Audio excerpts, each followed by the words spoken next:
पक्ष विपक्ष देख रहे हैं आप, मैं हूं आपके साथ नेहा दुबे। सुप्रीम कोर्ट ने दिल्ली शराब नीति मामले में दिल्ली के मुख्यमंत्री अरविंद केजरीवाल को 1 जून तक अंतरिम जमानत दे दी। इस दौरान चुनाव प्रचार पर रोक नहीं रहेगी। 2 जून को केजरीवाल को सरेंडर करना होगा। केजरीवाल की जेल से बाहर आने पर आम आदमी पार्टी जोश उसका हाई दिखाई दे रहा है, और ऐसे में आपको बता दें कि आपने इसे सत्य की जीत बताया है। तो इंडिया गठबंधन ने भी इस फैसले पर खुशी जताई है। विपक्ष के सभी नेताओं ने इसे लोकतंत्र की जीत बताया है और इसे देश में बदलाव की हवा का संकेत बताया है। विपक्ष को यकीन है कि इससे इंडिया गठबंधन को बीजेपी के खिलाफ बड़ी ताकत मिलेगी।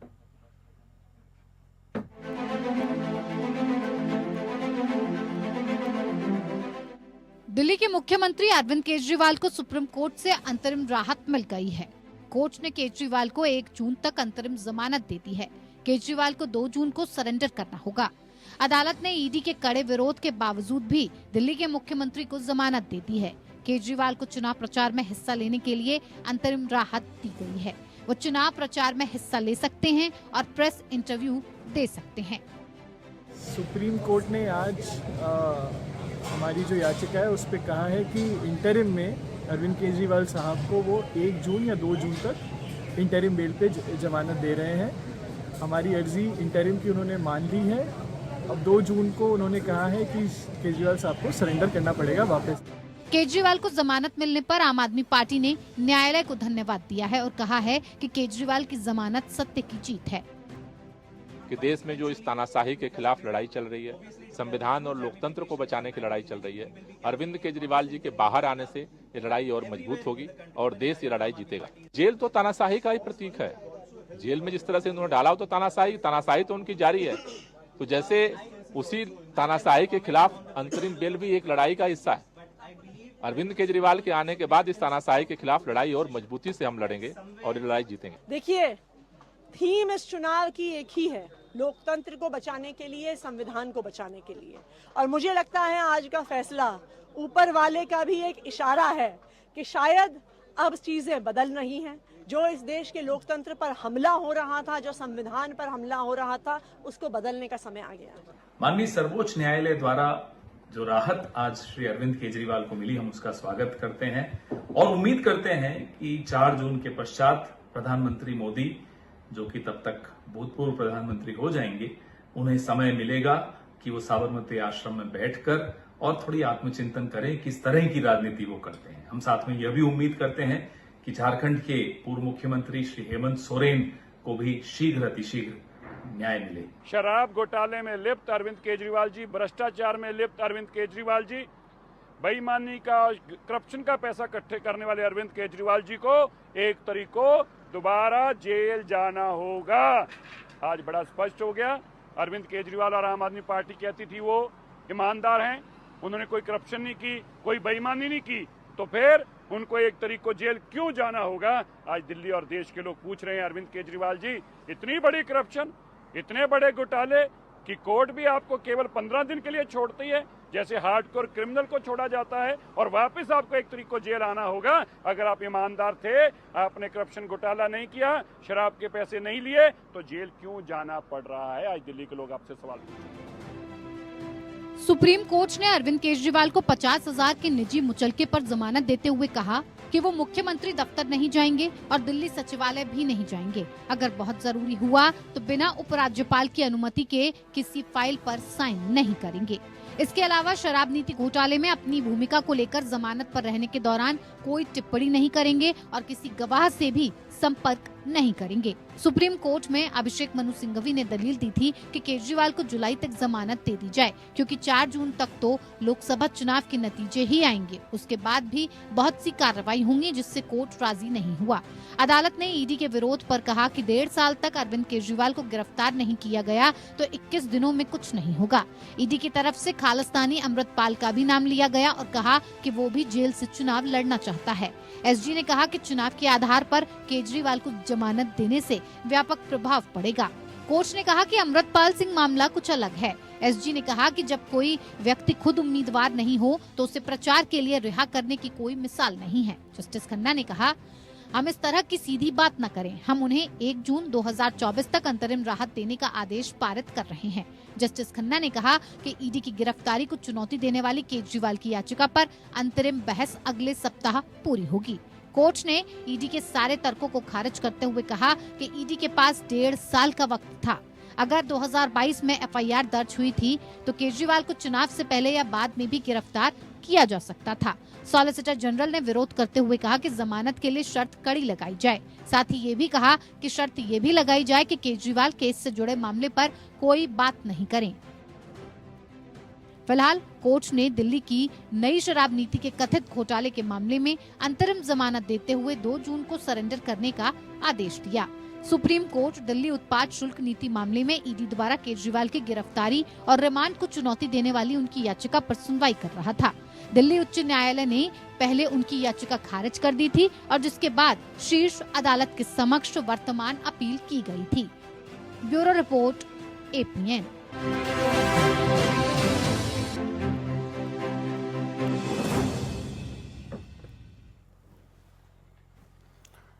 जी हाँ, तो अरविंद केजरीवाल के लिए कहा जा सकता है कि जाहिर तौर पे राहत की बात है, लेकिन बीजेपी कह रही है कि 1 जून को फिर से अंदर होंगे अरविंद केजरीवाल। इस विषय पे आज हम तफसील से चर्चा करेंगे और समझने की कोशिश करेंगे कि अरविंद केजरीवाल जैसे बाहर आएंगे तो क्या फिर आम आदमी पार्टी के चुनाव प्रचार को तेजी मिलेगी और कितना फायदा होगा, कैसे होगा, इस समझने की कोशिश आज हम करते हैं। इस विषय पे तफसील से चर्चा करने के लिए खास मेहमान हमारे साथ मौजूद है, उनसे आपका परिचय करा देते हैं। राकेश पोद्दार जी इस वक्त हमारे साथ है, प्रवक्ता है भारतीय जनता पार्टी के, बहुत स्वागत है आपका। संगीता शर्मा जी हमारे साथ जुड़ गई हैं, जो कि आम आदमी पार्टी की नेता हैं, आपका स्वागत है। विजय कौशिक जी हमारे साथ जुड़ गए हैं, प्रवक्ता हैं कांग्रेस पार्टी के, आपका भी बहुत स्वागत है। इस खास कार्यक्रम की शुरुआत संगीता जी आपके साथ करते हैं। कितनी बड़ी राहत ये केजरीवाल और आम आदमी पार्टी के लिए कही जा सकती है? नेहा जी देखिए, आज ये सिर्फ आम आदमी पार्टी के लिए नहीं, भारत के पूरे लोकतंत्र के लिए एक बहुत खुशी की बात है। और लोकतंत्र की बात जो आम आदमी पार्टी इंडिया गठबंधन लगातार करता रहा है कि देश में लोकतंत्र सबसे बड़ा है, संविधान सबसे बड़ा है, आज उसकी जीत हुई है। सत्य परेशान हो सकता है, पराजित नहीं हो सकता। ये 21 दिन की जो अंतरिम राहत कोर्ट से मिली है, आपके चैनल के माध्यम से सबसे पहले मैं उसका स्वागत करती हूँ और बहुत बहुत धन्यवाद देना चाहूंगी कि इस लोकतंत्र पे न्यायपालिका ने विश्वास की आस्था को और मजबूत कर दिया। तो जनता के बीच जो हम लगातार नेहा जी इस बात को कह रहे थे कि टाइमिंग का सवाल आम आदमी पार्टी लगातार शुरू से उठाती आई थी, आज एक मोहर लग गई कि आम आदमी पार्टी उस बात को बिल्कुल सही कह रही थी कि बीजेपी की टाइमिंग गलत थी और बीजेपी ने जिस तरह से ईडी के द्वारा अरविंद जी को फंसाया, क्योंकि मकसद भाजपा का केवल एक ही था कि बीजेपी चाहती थी कि आम आदमी पार्टी के जो भी शीर्ष नेता हैं वो किसी भी तरह से प्रचार में न जाएं, किसी भी तरह से आम आदमी पार्टी को रोकना चाहती थी। और आपने देखा कि किस तरह से संजय सिंह जी की गिरफ्तारी हुई, अरविंद जी की गिरफ्तारी हुई, लेकिन मनीष जी की गिरफ्तारी जो पहले से जेल में है, सत्येंद्र जैन जी, तो देखिए जो हमारे शीर्ष नेता हैं उनको जेल में रख दिया जाए और सुपारी जितनी पार्टी जिसको ये बार बार कहते हैं उससे ये इतना भयभीत थे, डरे हुए थे कि उसको रोकना चाहते थे। ठीक है, लेकिन संगीता जी तो सीधा कह रही हैं कि आपके अरमानों पर पानी फिर गया। आप लोग चाहते थे कि केजरीवाल प्रचार ना करे, अब तो बाहर आ गए, अब तो कर लेंगे प्रचार अच्छे से, लगता है कि डैमेज हो जाएगा अब। नेहा जी मैं स्पष्ट रूप से कहना चाहता हूँ कि भाजपा ने जेल नहीं भेजा था, जेल कोर्ट में भेजा था, कोर्ट ने राहत दी और खुशी होने की बात नहीं है। अंतिम जमानत इनका मिला है और 2 तारीख को फिर इनको वापस जाना जेल के अंदर, तिहाड़ जेल के अंदर। और परते की बात तो बोली नहीं, हमारी बहन जी बड़ी अच्छा बोल रही थी। मैं कहता हूँ जो हमारे जज साहब थे, खन्ना साहब, संजीव खन्ना, जज साहब दीपांकर दत्ता साहब ने क्या कहा, उसके तो सवाल में इन्होंने कहा नहीं, आपको बताया नहीं। उन्होंने कहा कि अगर चुनाव नहीं चल रहा होता तो अंतिम जमानत हम नहीं देते, ये सवाल जज साहब ने कहा।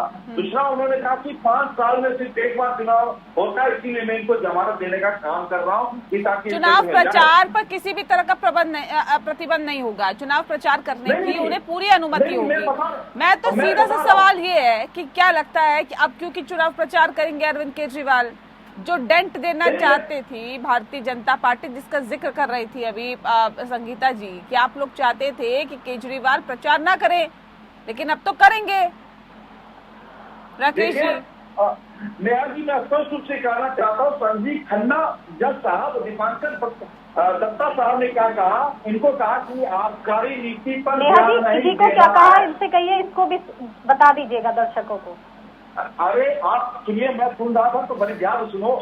सुनने की तमन्ना, अगर आपने जज साहब की बात नहीं, नहीं मैं इसीलिए कह रही हूँ, आप उसको भी बता दीजिए। जज साहब की बात करना चाहता हूँ, सुन लीजिए नेहा जी, मैं जज साहब की बात करना चाहता हूँ, मैं भाजपा की बात करना चाहता हूँ, ना नागरिक की बात करना चाहता हूँ केजरीवाल। मैं जज साहब ने क्या कहा उसकी बात मैं कहना चाहता हूँ। नेहा जी स्पष्ट रूप से सुन लीजिए। इनको कहा कि आबकारी नीति पे ध्यान नहीं देना है, रिपोर्ट में लिखा हुआ। पासपोर्ट इनका सरेंडर किया गया, अपना लाइव लोकेशन आपको देना होगा, और उसके बाद उनको कहा अगर चुनाव नहीं चल रहे होते तो आपकी जमानत नहीं देता, और चुनाव 5 साल में सिर्फ एक बार होता है, इसीलिए मैं इनको जमानत दे रहा हूँ। और सुप्रीम कोर्ट का शब्द सुन लीजिए क्या कहा, अगर जमानत दी जाती है तो केजरीवाल सरकारी काम में दखल नहीं देंगे, 9 अधिकारी कार्य करेंगे, ऐसा हुआ तो हितों का टकराव होगा।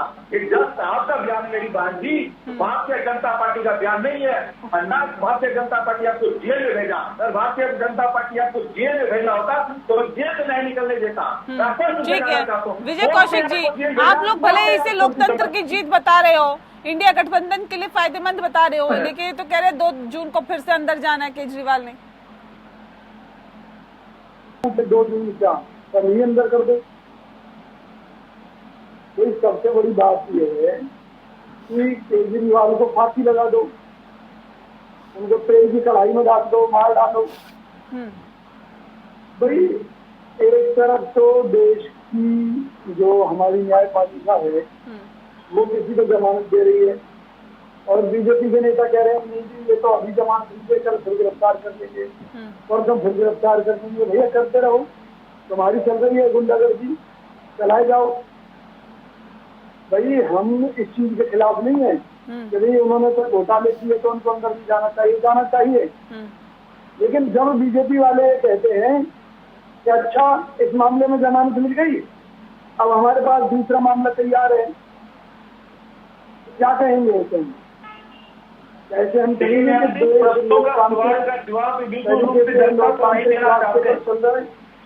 बिल्कुल नहीं चल रहा जी जी, क्योंकि जब जिस देश के प्रधानमंत्री माननीय नरेंद्र मोदी हिंदू मुस्लिम पर उतर आए हो, जहाँ हिंदू मुस्लिम को लड़वाना चाहते हो, हिंदुओं को डराते हो कि तुम्हारी बहन बेटियों के मंगलसूत्र छीनकर मुसलमानों को दे दिए जाएंगे, तुम्हारी संपत्ति छीनकर मुसलमानों में बांट दी जाएगी, गलत ट्रैक लेके जा रहे हो। अब मुद्दे की बात करो ना, केजरीवाल से के आने से, बाहर आने से, प्रचार करने से इंडिया गठबंधन मजबूत होगा या नहीं होगा?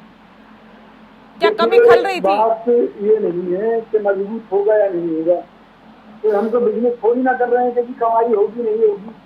राजनीति हमारे लिए समाज सेवा का माध्यम है।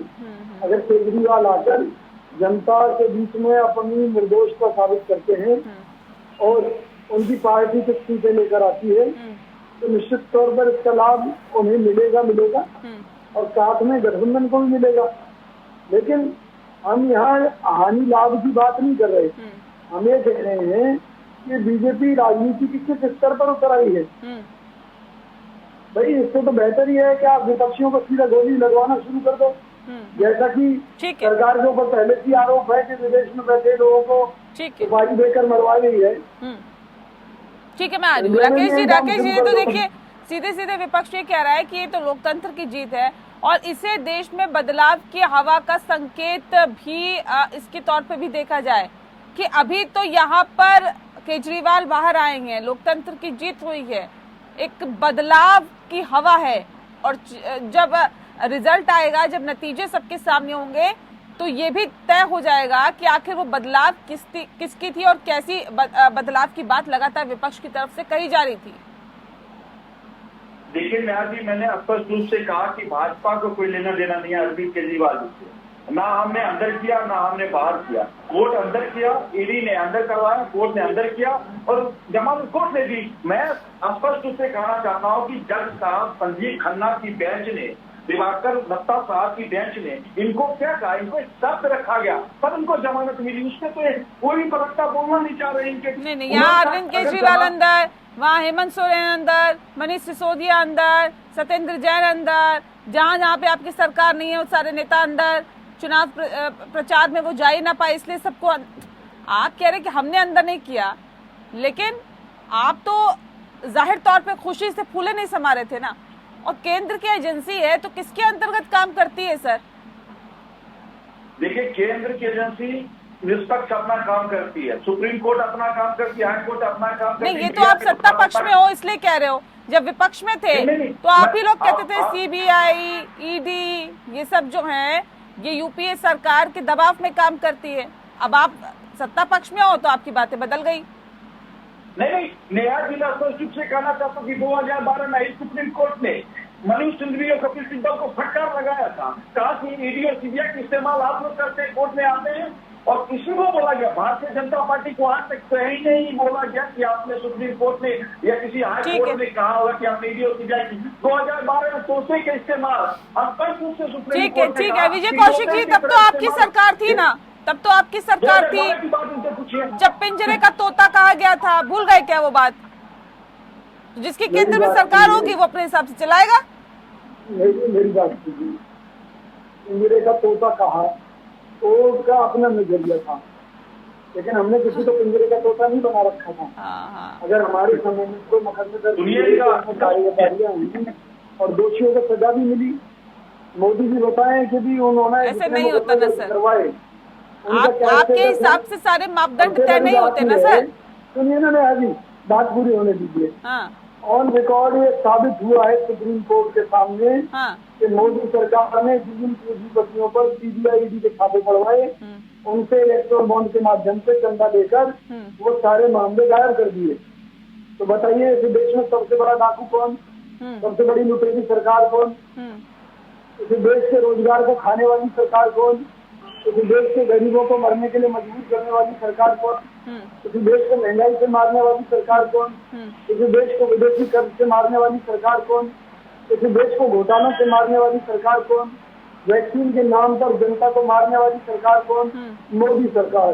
ठीक है, मोदी है तो मुमकिन है, क्योंकि खुद मोदी जी कहते हैं। ठीक है, मैं राकेश जी करूंगी, लेकिन उससे पहले संगीता जी। ठीक है, मैं आ रही हूँ देश को। हाँ ठीक है, आ रही हूँ मैं। संगीता जी, सवाल इस बात को लेकर है, अब आगे का क्या कार्यक्रम रहेगा? देखिए, अब अरविंद केजरीवाल बाहर आएंगे, उसके बाद का क्या कार्यक्रम रहेगा?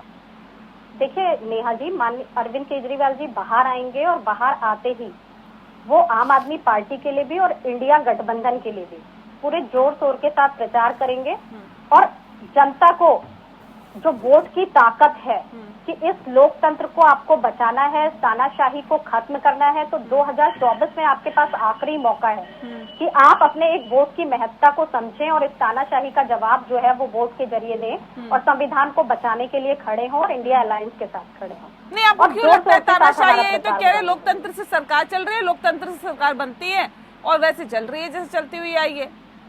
क्यों आपको लगता है कि तानाशाही है? वैसा ही तो नहीं है नेहा जी। आप देखिए ना, प्रज्वल रवन्ना जैसे व्यक्ति के लिए, जिसने महिलाओं के साथ, एक तरफ आप बात करते हैं कि महिलाओं को बचाइए, बेटी पढ़ाओ बेटी बचाओ, एक तरफ आपका जो पार्टनर है जिसके साथ आप सरकार बनाएंगे, मिलकर के बनाने की तैयारी कर रहे हैं, उसके लिए आप वोट मांगने जा रहे हैं क्या? वो नेहा जी, वो 3000 लोगों के साथ ऐसा घिनौना कृत्य करता है और उसके साथ जाकर मोदी जी वोट मांगते हैं उसके लिए। तो ये तो बहुत बड़ा दुर्भाग्य है नेहा जी। संदेश खाली भूल गई क्या संगीता जी? कैसी सरकार को देख रहे हैं अपने देश में जो ऐसे व्यक्ति के साथ जाकर के खड़ी होती है? संदेश खाली भूल गए हैं क्या? कौन नेहा जी देखिए, जब आप संदेश खाली की बात करेंगे, लेकिन प्रज्वल रवन्ना पे सवाल कौन करेगा? नहीं, तो आप प्रज्वल की बात कर रही हैं, मैं संदेश खाली पे सवाल नहीं पूछ सकती हूँ आपसे। नेहा जी, अरविंद जी को जमानत मिली तो उनके लिए ये कहा जा रहा है कि उन्हें 2 जून को जाना पड़ेगा। बिल्कुल, वो हम न्यायपालिका का पूरा सम्मान करते हैं, लेकिन जिसको जर्मनी भगा दिया गया, उसको रोका नहीं गया, तो उस पर बात कौन करेगा? उस पर सवाल कौन पूछेगा? ये लोकतंत्र में आखिर चल क्या रहा है, इस पर भी तो बात होगी ना। 9 बार सीबीआई जिस पर 9 केस जाहिर है, उसको आप चुनाव लड़वाएंगे, उस पर क्या सवाल नहीं पूछा जाएगा? आप सारे भ्रष्टाचारियों को दोहरा मापदंड क्यों राकेश जी दे देंगे, उनको उस पर सवाल नहीं पूछा जाएगा? सुनते दोहरा मापदंड क्यों? देखिए, रवन्ना जी की बात कर रहे हैं, मैं स्पष्ट रूप से कहना चाहता हूँ कि सरकार उनकी है, और मैं स्पष्ट रूप से कहना तो रवन्ना के सामने कांग्रेस का एक नेता जो चुनाव लड़ रहा था, खुद उस वीडियो में कहीं ना कहीं उनकी फोटो आ रही है, तो इन कांग्रेस के नेता को पता नहीं उसकी बात। मोदी जी की बात कीजिए, कौन उनके लिए वोट मांगने गया था? आप मोदी जी की बात कीजिए कि जो उनके लिए वोट मांगने गए थे। अरे पहले सुन लो, अरे आपने सवाल किया। नहीं, आप भ्रष्टाचारियों को अपनी पार्टी में शामिल कर लें। जो कोर्ट की बात आप बार बार कर रहे थे, माननीय न्यायालय की बात कर रहे थे, तो ईडी तो उन्होंने क्या कहा, इसको भी बात कीजिए सुनने की क्षमता रखो कि ईडी को कितनी फटकार लगाई है, ईडी ने कितनी कोशिश की जमानत ना मिले, क्योंकि सरकार की मनोहर कहानियों की स्क्रिप्ट उसके पास पहुंच जाती है। उस मनोहर कहानियों की स्क्रिप्ट को वहाँ सही साबित करना था, जो आज न्यायपालिका ने नहीं होने दी। चाहिए कि नहीं चाहिए इनको? नहीं, ठीक है, सुन लेते हैं ना संगीता जी, ठीक है। रतन्ना पे इन्होंने मेरे से सवाल पूछा, सरकार इनकी है, 3000 वीडियो जो उसमें है, उसमें जो कांग्रेस के नेता रमन्ना के सामने चुनाव लड़ रहे हैं, उनका फोटो खुद उसके वीडियो के अंदर है और उन्होंने पहले ही दिखाने की कोशिश की है। तो मैं उसका आपका आप कांग्रेस से क्यों नहीं पूछते? और कांग्रेस के नेता कह रहे घोटाले हुए। अरे भैया 12 घोटाले आपके उजागर है देश के अंदर। पहला घोटाला कोयला घोटाला, जायसवाल या कोयला मंत्री थे, उन्होंने किया। कॉमनवेल्थ घोटाला, उसके बाद 2G शारदा घोटाला, वाटर स्कैम घोटाला, व्यापम घोटाला, माइनिंग घोटाला, कौन सा टी-शर्ट घोटाला, कितने घोटाले गिनाऊं भाई साहब? घोटालों की बात लंबी लिस्ट है, नेताओं के नाम भी गिना दूं क्या? अंतरिम जवाब घोटाले, जम्मू क्रिकेट एसोसिएशन घोटाले, एक्सावेट एंड लैंड घोटाले, जो प्रियंका गांधी पूछताछ रही है, उसके पीए जो दीक्षित साहब है, उनके साथ संदीप। नहीं, ठीक है, मैं ये कह रही हूँ, एक सेकंड राकेश जी, पता कर ले, राकेश जी, करते बैठे हुए लोग हैं। नहीं, मैं कितने घोटाले गिनाऊं आपकी सरकार के?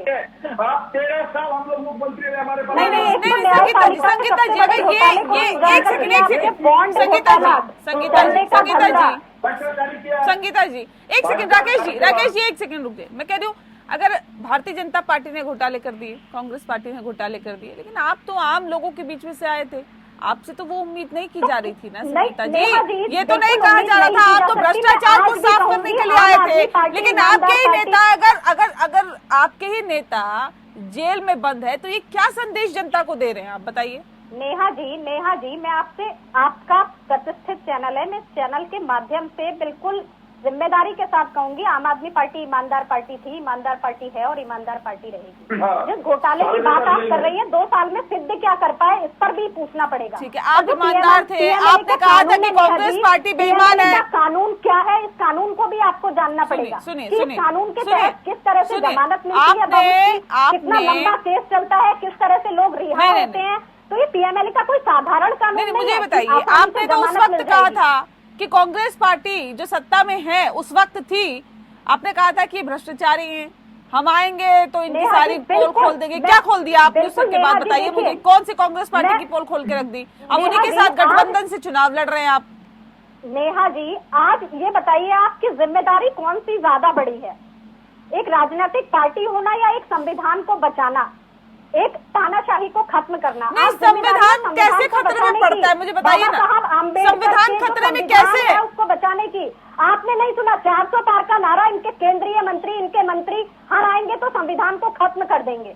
तो ये 400 पार का नारे का जन्म ही संविधान को खत्म करने के लिए। नेहा जी, आप किस तरह की बात कर रहे हैं? आप संविधान की धज्जियां उड़ाई जा रही हैं। हमने क्या संसद में नहीं देखा, हमने न्यायालय में नहीं देखा, किसने कहा खत्म कर देंगे?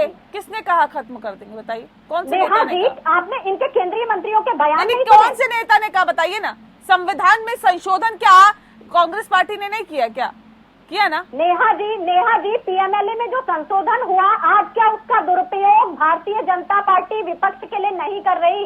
आप बताइए ना मुझे, इनको बताइए, आज क्या उसका प्रयोग विपक्ष के लिए नहीं हो रहा? अगर पक्ष के लिए हो रहा होता तो हेमंत विश्व शर्मा, शुभेंदु अधिकारी क्या ये जेल में नहीं होते? अगर एक तरफा बात नहीं हो रही होती, क्या सारे वॉशिंग मशीन में जो धुल गए उनके लिए क्या इस कानून के तहत जो केस लगे थे, चाहे वो वाटर स्कैम हो, माइनिंग घोटाला हो, क्या वो रफा दफा हो गए होते? ठीक है, राकेश जी जल्दी से जवाब दीजिए, जल्दी से, 10 सेकंड है मेरे पास के जरिए काम कर रहे हैं। ठीक है, लौटते हैं। आज देश में चल रहा है, आप सोचिए ना, मंगलसूत्र पर वोट मांगा जा रहा है। धिक्कार है ऐसी पार्टी पर कि अपने 10 साल के कार्यकाल में आप चार चरित्र चेहरे की बात मत करिए ना। नहीं संगीता जी मत करिए चार चरित्र चेहरे की बात। आम आदमी पार्टी का भी चार चरित्र चेहरा लोगों ने देखा है, कांग्रेस का भी देख रखा है और भारतीय जनता पार्टी का भी देख रही है जनता। किसी का कोई छुपा हुआ नहीं है। आप भी आए थे एक टैगलाइन के साथ कि हम तो जी सफाई कर देंगे, भ्रष्टाचार कोई घूस नहीं लेगा। क्या हो रहा है दिल्ली में वो सबको पता है। अभी मैं जवाब ले लेती हूँ राकेश जी से, फिर मैं लौटती हूँ आपके पास। राकेश जी 10 देखिए, सेकंड। मैं स्पष्ट रूप से कहना चाहता हूं कि हमने विकास के नाम पर चुनाव नेहा जी लड़ रहा हूं। आपको नेहा जी में कितनी बार बोला हूं कि हम लोग तो बताइए ना कितने लोगों को रोजगार दिया? नेहा जी भी सुनेंगे या मैं भी? अरे सुन लीजिए आप बहन जी, आप बोलती है तो मैं धैर्यपूर्वक सुनता हूँ। सुन लीजिए, हम विकास के नाम पे चुनाव लड़ना चाहते हैं। लालू प्रसाद यादव जी 7 मई को क्या बोलते हैं, 3 मार्च को क्या बोलते हैं, शेख पित्रोदा क्या बोलते हैं, इसलिए मेरे बड़ा दुर्भाग्य लगता है। हमारे तेजस्वी प्रसाद यादव जी क्या बोलते हैं। मतलब ये लोग धर्म की बात करेगा, हिंदू मुस्लिम की बात करेगा तो देश के प्रधानमंत्री चाहे मीडिया के लोग तो सवाल तो पूछेंगे। ये शुरुआत किसने की थी हिंदू मुस्लिम की? ये नौबत क्यों आई सर, ये भी समझना होगा ना राकेश जी। 2 चरण के चुनाव के बाद तो ये लगने लगा कि हम अब ठन गोपाल होने वाले हैं, हिंदू मुस्लिम किया जाए। नहीं लगा आपको ऐसा? क्यों हिंदू मुस्लिम की करने की नौबत आई? नेहा जी, हम लोगों ने नहीं कहा, हम लोगों ने मैं वही बात कर रहा हूँ। लालू प्रसाद यादव 7 मई को सभी चैनलों पर देखा होगा कि चुनाव हो रहा है। उस दिन कहते हैं कि हम जो आरक्षण जो उसमें दायरा कम से मुस्लिम को देना चाहते हैं। अरे भैया विकास की बात करो ना, उस अल्पसंख्यक आप कौन सी रैली में विकास की बात कर रहे हैं मुझे बताइए ना राकेश जी। प्रधानमंत्री नहीं मेरी बात सुनिए, पहले बात सुनिए। प्रधानमंत्री कौन सी रैली में उन्होंने अपने विकास की बात की, मुझे बताइए। मैं तो देखिए, प्रधानमंत्री जी भी विकास की बात करते हैं, उनके प्रवक्ता भी विकास की बात करते हैं। अब प्रधानमंत्री मत घुमाइए सर, मत घुमाइए, नहीं कर रहे ना। एक रैली देखते हैं सर, एक रैली देखते हैं, एक भाषण सुनते हैं, कहाँ वो विकास की बात करते हैं, हमें सब पता है।